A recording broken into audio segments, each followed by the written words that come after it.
Nabi Adam boleh mengawinkan antara kakak dengan adik. Apakah sekarang kita mau menyalahkan Nabi Adam? Kita menganggap itu fenomena bagi orang yang tidak yakin sama sekali, bahkan itu dianggap fiksi, dianggap omong kosong, dianggap dongeng, saking nggak bisa mencapai. Jadi adanya ada, karena adanya yang tidak ada. Prabu Siliwangi, jadi agamanya agama tauhid.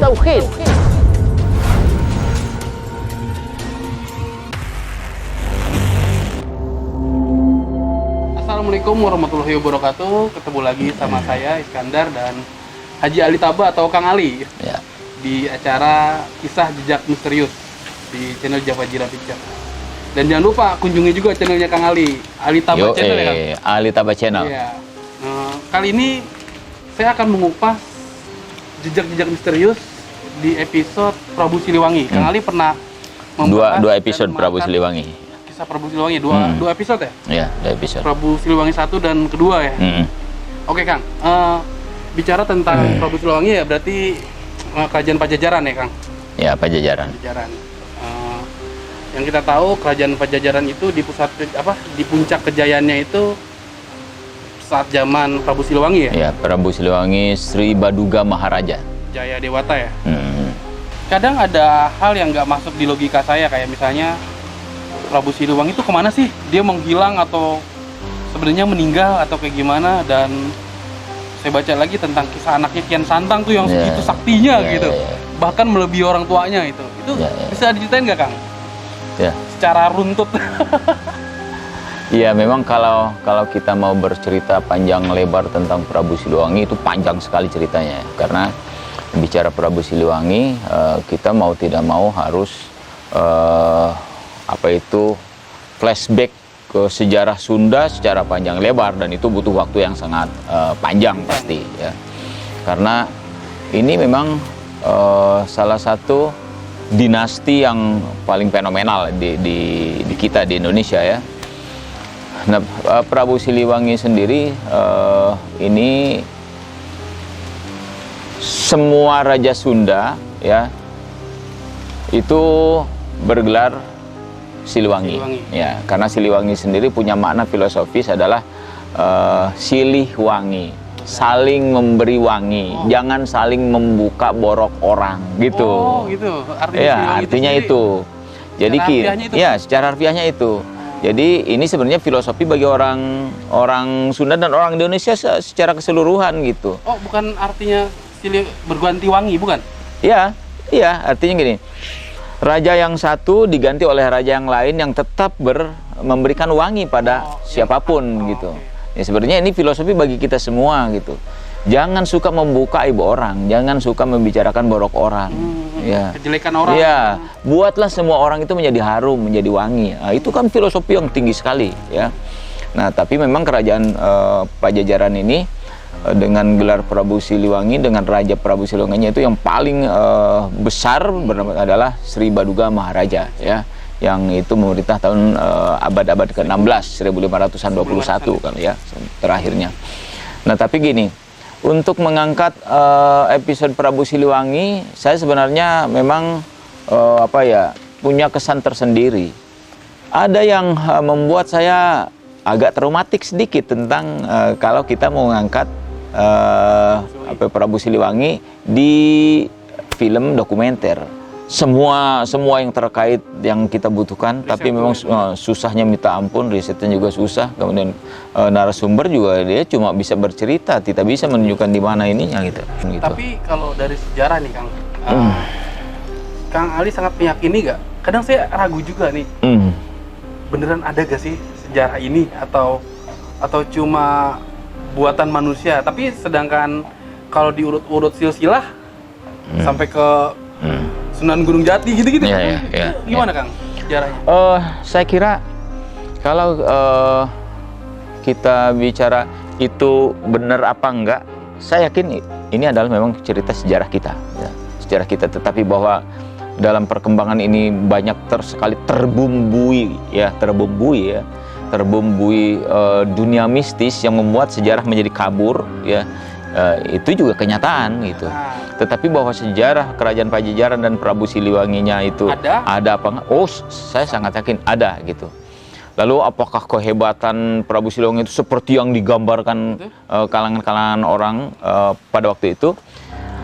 Dulu saya juga menganggap itu kayaknya bullshit gitu ya. Sepertinya kayak fiksi gitu, sesuatu yang nggak mungkin banget ya kalau dongeng lah itu. Tapi ternyata di zaman sekarang pun kehebatan manusia seperti itu zaman sekarang pun masih ada. Jadi orang-orang yang yang bisa terbang, bisa mengapung, itu masih ada zaman sekarang juga gitu. Tanpa apa-apa? Ya, tanpa apa-apa gitu. Tanpa apa-apa. Orang yang bisa teleportasi itu juga masih ada gitu. Cuma memang orang-orang seperti itu tidak akan seterbuka orang seperti gitu. Ya. Justru malah ngumpet gitu. Masih ada orang? Masih ada.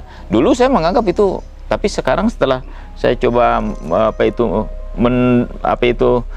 mencoba bersentuhan dengan hal-hal seperti itu, ternyata memang ada sebenarnya gitu. Sampai tahun ini masih ada. Itu masih muda pas udah tua, maksudnya kalangan apa gitu maksudnya?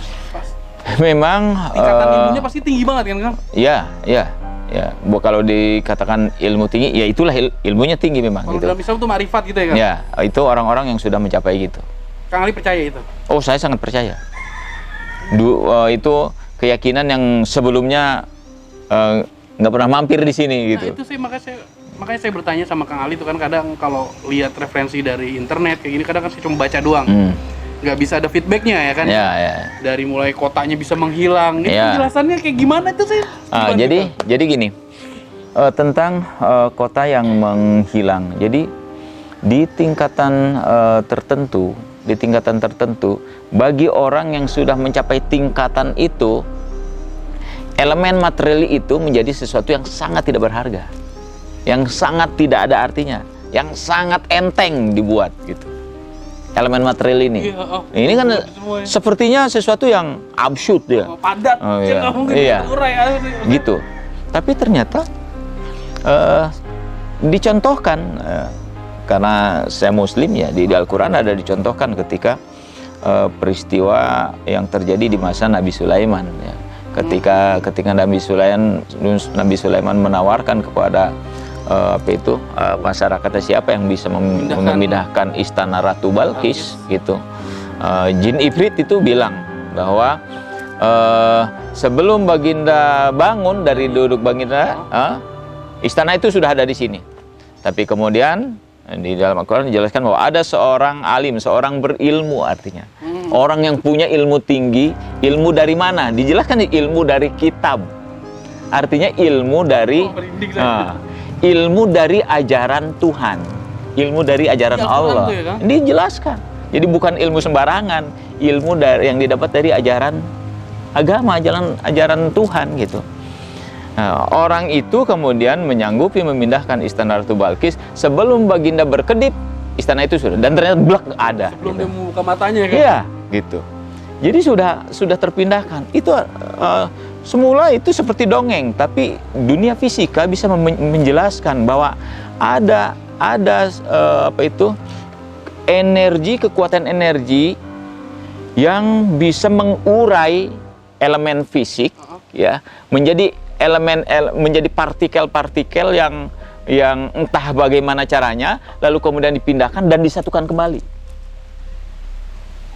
Nah, secara logika kita nggak bisa. Ya? Tapi teori fisika itu menjelaskan tentang ini juga masih butuh penjelasan lebih panjang. Teori fisika itu ngambil sampelnya gini. Kita yang sedang ngobrol begini, atau seorang pembaca berita, dia di Istora Senayan, ya, di Istora Senayan membaca berita, lalu tiba-tiba kita yang di Tangerang bisa mendengar dan melihat seketika pada saat yang bersamaan. Tanpa delay. Ya, tanpa delay, ya.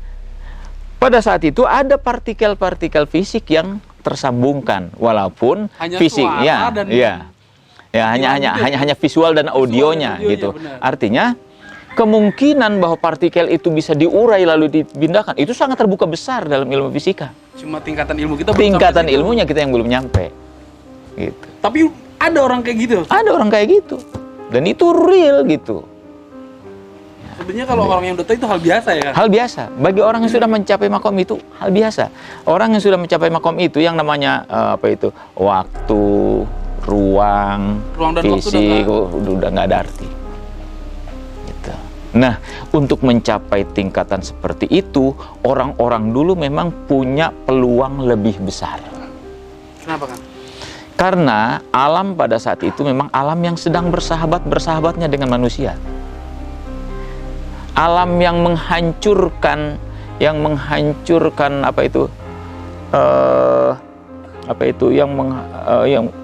alam yang merusak potensi 100% seseorang mengeluarkan energi, kemampuannya, potensinya itu sedikit sekali. Ketika orang butuh konsentrasi, butuh keheningan sempurna bisa didapat waktu itu. Sekarang nggak bisa. Sekarang susah.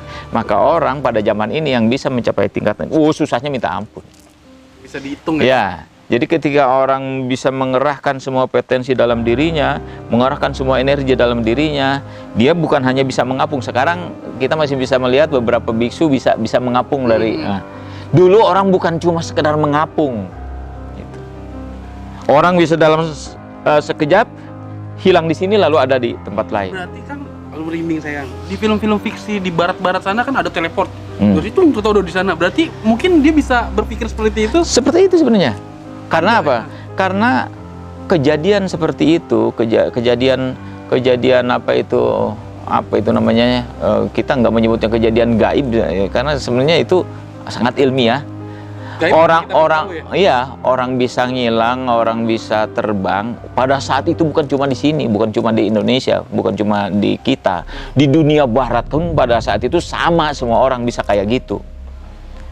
Walaupun ajarannya, agamanya beda sama. Nah, kalau bicara tentang itu, ini agak lebih spesifik ya. Sekarang kita seperti melihat banyak sekali agama. Betul. Padahal agama itu cuma satu. Kan selama ini orang berseliweran nih pemikiran tentang Prabu Siliwangi itu agamanya apa gitu. Lalu kalau dia agamanya nggak sama dengan kita, kok dia bisa sih seperti itu gitu. Kalau nggak salah dia Sunda kan macam-macam ya. Ada yang menyebutnya Sunda Wiwitan. Ada lagi orang yang menyebutnya dia waktu itu Hindu gitu. Ada yang menyebutnya lain gitu. Sebenarnya apa agamanya? Mari ini agak menyimpang dari dan cerita sesungguhnya apa gimana? Ya, nggak nyimpang sih, ya? Nggak nyimpang. Ini supaya kita lebih memahami fenomena yang terjadi kala itu. Karena kalau tidak memahami ini agak susah gitu. Tapi bahwa nanti pendapat saya ini agak berbeda dengan pemikiran umum, ini adalah pendapat saya dan ini pemikiran saya, pendapat saya pribadi. Jadi gini. Di kepercayaan atau kalau mau kita sebut agama orang Sunda itu agamanya para Prabu Siliwangi dan raja-raja Sunda sebelumnya gitu sejak awal. Nah, agamanya adalah agama yang meyakini bahwa kita ini sesungguhnya semua yang nampak, semua yang kelihatan sesungguhnya adalah bukan yang sesungguhnya. Kita ini sebenarnya adalah bukan yang sebenarnya. Maksudnya gitu kan? Nah, susah kan? Susah. Nah, kalimat ini dirangkum dalam bahasa atau bahasa yang merupakan prinsip agamanya, yaitu bahwa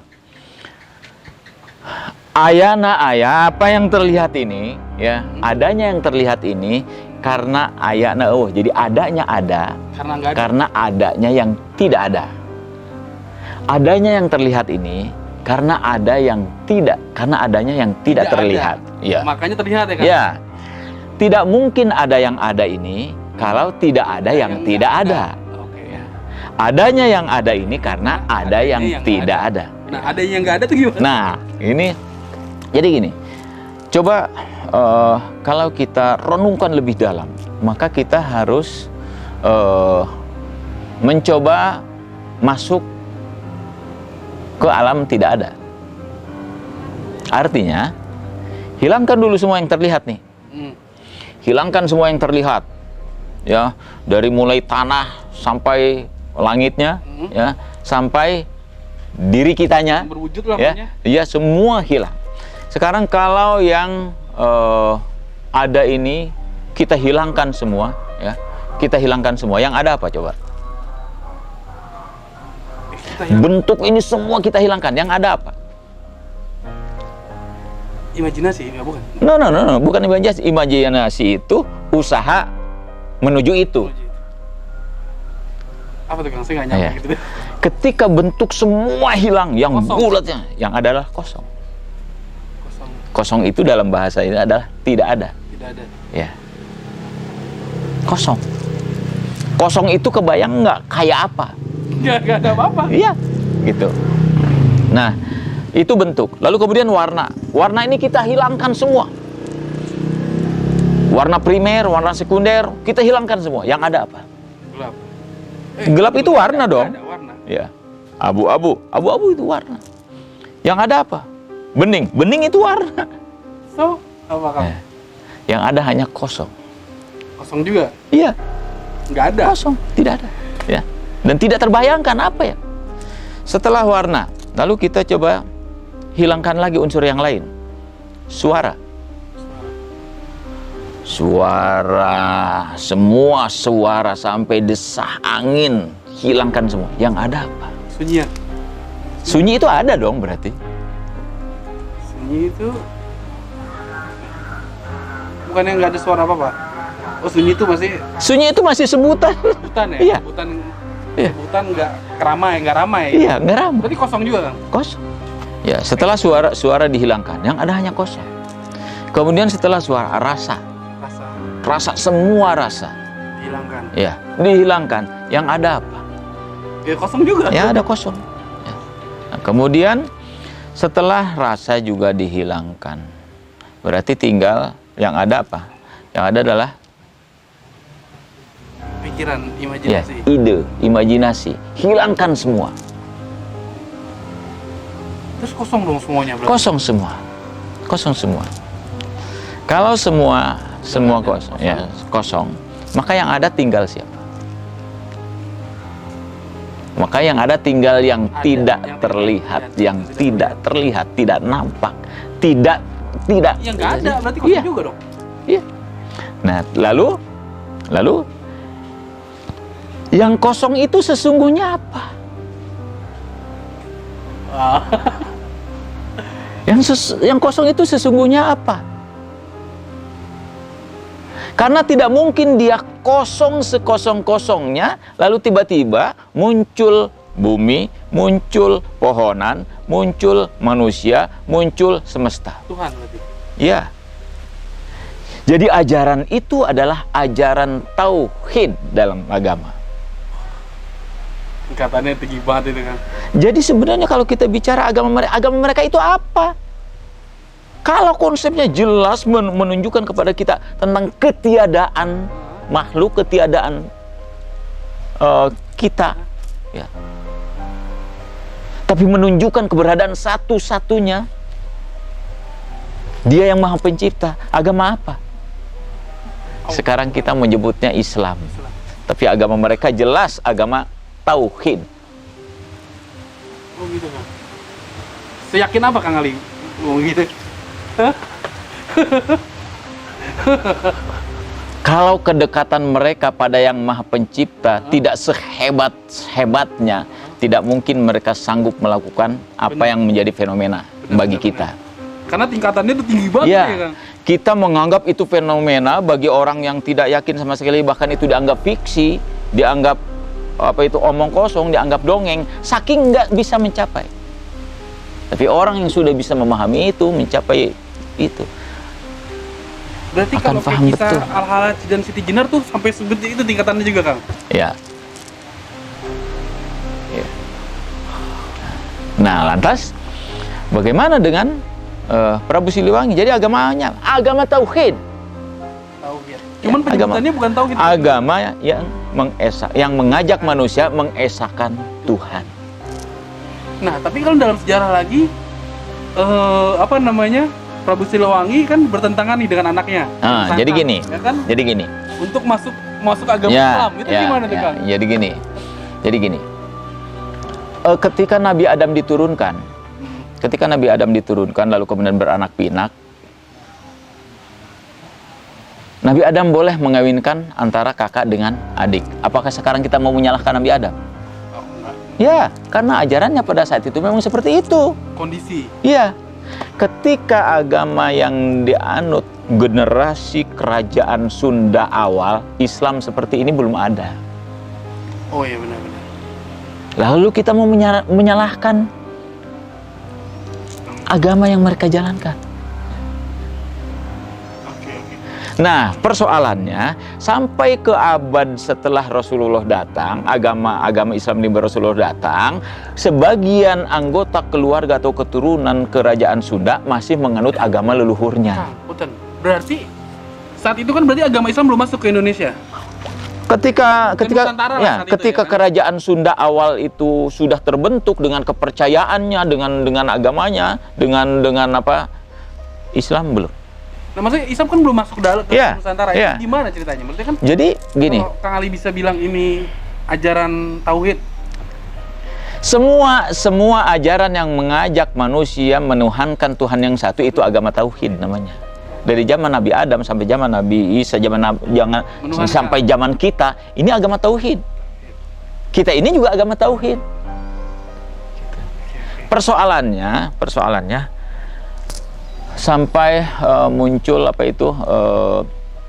peristiwa-peristiwa ya, Prabu Siliwangi dikejar-kejar anaknya ya, dan itu kisahnya ada beberapa ya di Ciamis tentang Prabu Boros Ngora, riwayatnya juga begitu.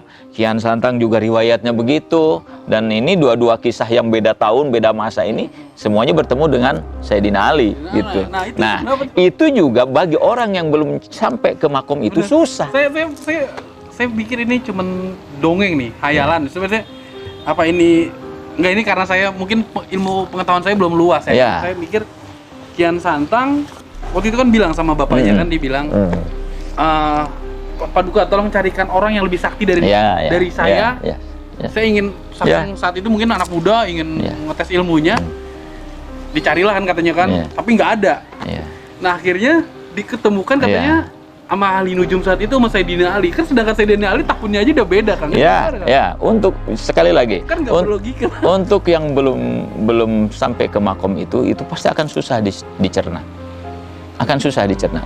Tapi kalau makomnya sudah sampai situ, pasti akan sangat paham dengan itu. Gimana tuh, Kang? Karena bagi orang yang sudah mencapai makom itu,